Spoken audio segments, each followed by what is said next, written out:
Hello friends, ఎలా ఉన్నారు? బాగున్నారా? నా చేనులో ఇలా వడ్లు నేర్చుకున్నాను. హలో ఫ్రెండ్స్,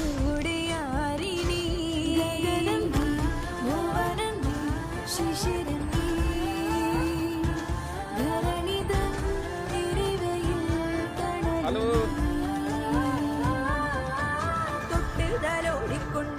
ఈరోజు మా చేనులో వడ్ల నేర్పడం జరుగుతుంది. నేను కష్టపడి ఈ యొక్క ఆర్గానిక్ మందులు లేకుండా పండించడం జరిగింది.